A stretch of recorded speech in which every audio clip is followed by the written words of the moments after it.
I was just thinking of you at fashion shows and how cute that is. Yeah. With your little notebook. Behind the scene. Yeah, that's really how we live.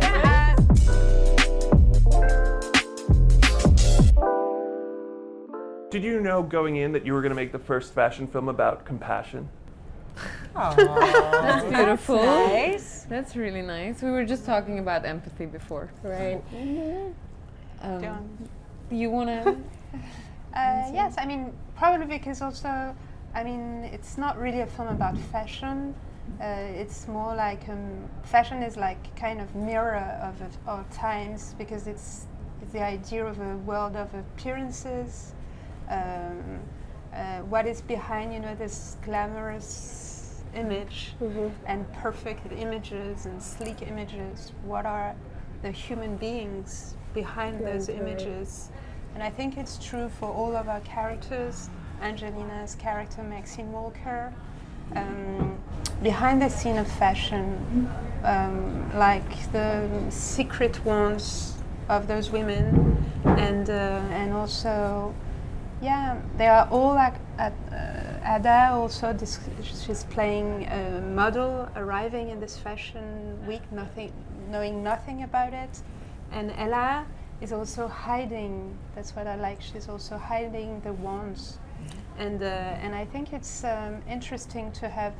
I wanted to sow really, to sow the destinies of those three women. And that's also the title, right? Couture, plural, and because it's also stitching, Stitches, right? It means stitches also in France, and So it's stitches behind haute couture.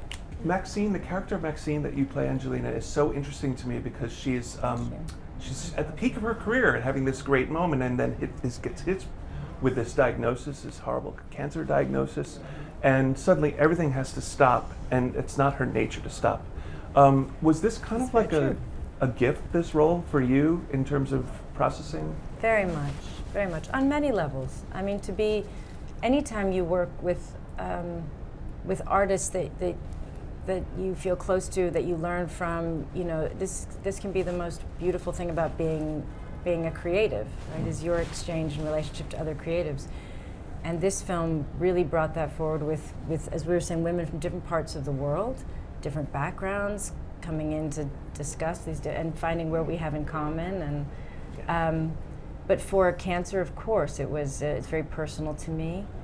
And I think for anybody watching, whether you've dealt with cancer or anything in your life where you've had this moment, you don't know if your life is now going to stop. And you feel like it's going to stop, and you feel like it's over. And in many films, they treat things like this, that becomes the film, right? It becomes about the end. It's quite a sad film. It's a hard film when you deal with these things.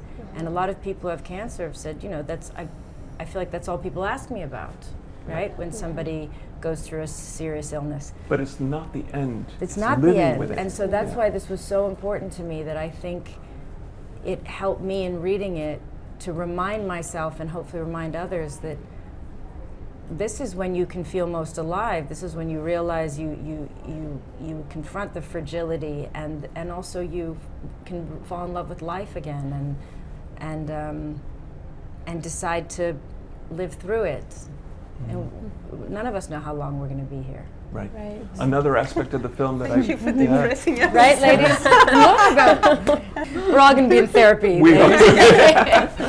I need us to touch on this before we run out of time. The element of sisterhood and sorority in the film, I think, is very pronounced and unusual to see that. Is that your experience on sets? The idea of women coming together, being supportive?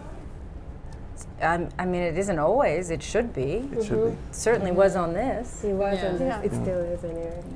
Yeah.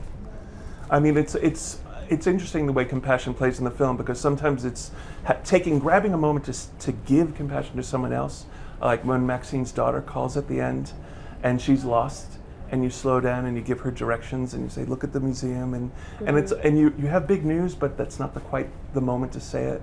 Do you find that, does it make you feel good when you are there for someone else? I'm sure. I mean, that's a lot of your character. Yeah, actually, I think about compassion and competition, actually. There is, a lot of competition out there in this world, and there is a lot of, really unkind behavior between people, and we see that often in films. But I feel like we forget that there's also a lot of compassion and a lot of kindness, and actually a lot of unexpected sometimes support from people you don't expect to be around suddenly, and they are there. And I feel that this is something really important vehicle as an idea nowadays, where everybody like is suspicious of each other. Also to show that actually that emotion and compassion and empathy is really part of us and can be like highlighted. It's not only possible, but it's necessary. Yeah, necessary, totally. Speaking of support, though, I have to ask, I know that Chanel was a big supporter in your shooting in the atelier. Yeah. What was their connection to the film, and did they interfere at all? Yeah, I mean, they were like really, they helped me because I really discovered that world of fashion I knew nothing about while I was writing the script. And they helped me going backstage of the fashion shows. Thanks to them, I was able to meet a lot of people from the atelier. It was the first time a film was ever shot in their atelier. We shot. That's exciting. That's like that's. I was just thinking of you at fashion shows and how cute that is. Yeah. Behind with your little notebook. Behind the scene. Yeah, that's really how we met. Yeah, It's so sweet. I met Yeah, Anyier Sure. 1 year before the shooting, and I asked her question, and she said, "Go away."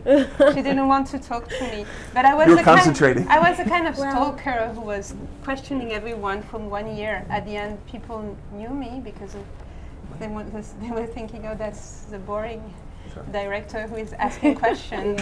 And then I was also I was very interested by all this, backstage scene where you see all the people in the shades, all those models. They arrive at 5 for the fashion shows, and they work so hard. And what interested me was that they are torn between two worlds, and there were a lot of models I was meeting that were coming from war zone, South Sudan or Ukraine, and I thought it was very interesting, this idea of this world of appearances, of glamour, of excitement, and at the same time someone that comes from really another world. Exactly. And that's why I came up, because I've always been interested in female bodies and traumas, and that's why I came up with this idea of the character of Maxine, played by Angelina, who also live in another world, the world, because she discovers this world of cancer, like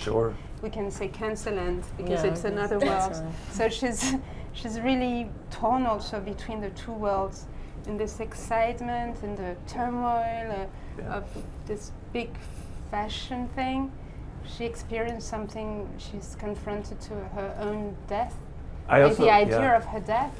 Right. And so I think, yes, it's those two worlds, and I think we are allowed to live in two worlds. We are allowed to live in two worlds, and the collision of them, there's one other question I want to ask. Hiding our wounds. Understood. Maxine is an independent horror director. I would love to see you make an independent horror, direct an independent. You've directed. She's a director. Yeah, you've directed beautiful films, and I love them. But I do wonder, maybe as a final question for everyone, and thank you for these thoughtful answers. What do you look for in a director these days?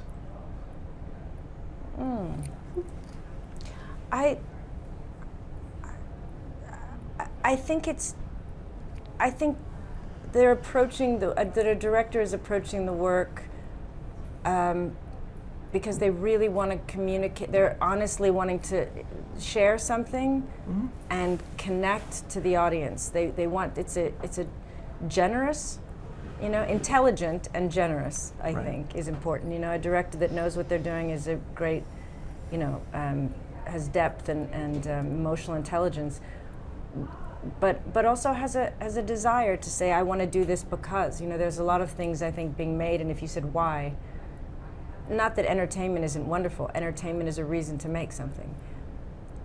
But to be able to work with somebody that has a deeper reason to make something and is very passionate about it, it's very inspiring. That's inspiring, and also listening, you're giving your whole performance in French. And that must have, you do a beautiful job in French, but that must require a director who's sensitive to that. There's also a lot of, when you work with French people, you get very shy speaking French in front of French people.